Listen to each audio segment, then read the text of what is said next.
The reason they're not seeing good people like yourself is because they're reluctant to get better. They see how stress is beneficial. What would you say that they're doing to themselves, their sleep, their bodies, by thinking that this is an okay way to live? Um, what I would say to them is hope to they probably don't notice it, or they're reluctant to do so because they're able to continue in that way. There will come a time where they won't be able to. They're going to get burnout because it's not sustainable. It's a bit like running your car all the way in fifth gear. You can't do that all the time. It's there for a purpose, for short bursts where we might need to do that, but it's not sustainable. That's the thing. So it's trying to think about how you can pace yourself, think about longevity, so that you can't work at that level of intensity over a long period of time. So try and build in more rest times and more break times to pace yourself. Now, if that's not something you're used to doing, it's something you kind of have to practice a little bit.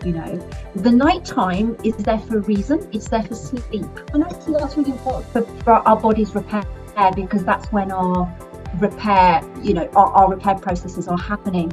And actually there's some really interesting research again showing that people who have small amounts of sleep, if you're getting less than 6 hours of sleep, it actually puts you at higher risk of cardiovascular diseases and vascular dementia. So sleep is actually really important. It's not wasted time, it's time that we need to repair and heal.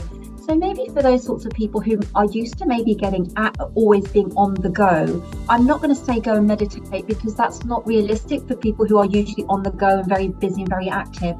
But go for a walk, for example, with no phones or anything at all. So at least that way you're moving. There is a sense of movement. You feel like you're moving, you're not standing still, but actually you are taking time out for yourself.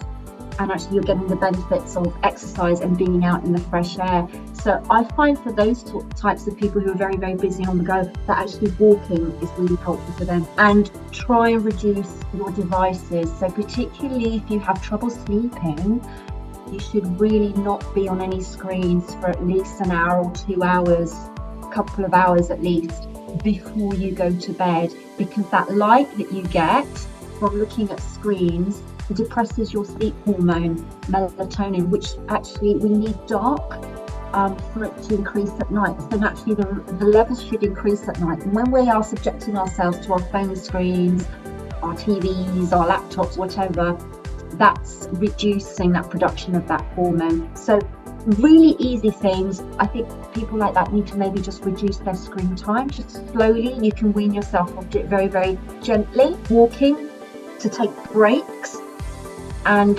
to actually, sleep. So 3 hours, 4 hours sleep really isn't sufficient. You need to have longer sleep so that you feel refreshed and recuperated. That then gives you a bit of headspace to then see what else you can do. But that, I think, would be a good starting point, I think, for people. Because what I find as well is people who are constantly on the go, to keep that up, need to generally find themselves turning to stimulants. So this is where then the caffeine comes in. You get that sort of afternoon slump, or this is where, I'll just have a chocolate cake because I need the sugar for the energy. It then leads you to sort of more unhealthy choices, which don't really benefit you in the end.